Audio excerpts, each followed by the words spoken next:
నమస్తే మిత్రులారా, బీజేపీ అధిష్టానం ఆదేశాలను శిరసావహించి 2 రాష్ట్రాల గవర్నర్ పదవిని వదులుకొని లోక్సభ ఎన్నికల్లో పోటీ చేసిన మన మాజీ గవర్నర్,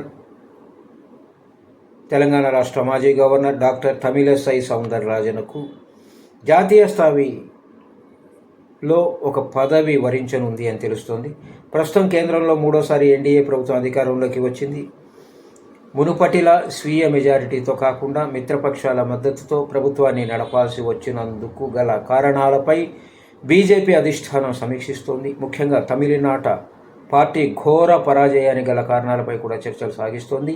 ఈ నేపథ్యంలో బీజేపీ తక్కువ సీట్లలో గెలిచిన రాష్ట్రాలు, ఘోర పరాజయాన్ని చవిచూసిన రాష్ట్రాలకు సంబంధించి పార్టీ వ్యవహారాల ఇన్ఛార్జీలను మార్చేందుకు వ్యూహ రచనలు కొనసాగుతున్నాయని తెలుస్తుంది మిత్రులారా. సో ఈ పరిస్థితుల్లో 2 రోజులకు ముందు తమిళిసై ఢిల్లీ వెళ్ళి కేంద్ర హోంమంత్రి అమిత్ షాను మర్యాదపూర్వకంగా కలవటం జరిగింది. ఈ విషయం ఇప్పుడు కలకలం సృష్టిస్తుంది. తమిళిసైకి జాతీయ స్థాయి పదవినిచ్చే విషయంగా అమిత్ షా ఆమెతో చర్చలు జరిపినట్టు తెలుస్తుంది.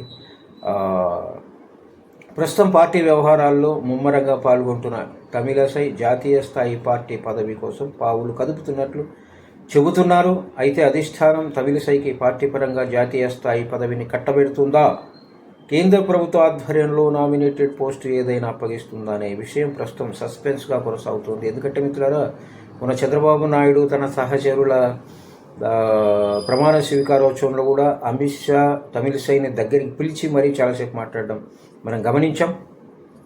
సో ఆవిడకి ఏదైనా జాతీయ స్థాయిలో ఒక పదవి ఇస్తారని ఊహాగానాలు నడుస్తున్నాయి. చూద్దాం ఆ సస్పెన్స్ ఎన్ని రోజులు ఉంటుంది అన్నది.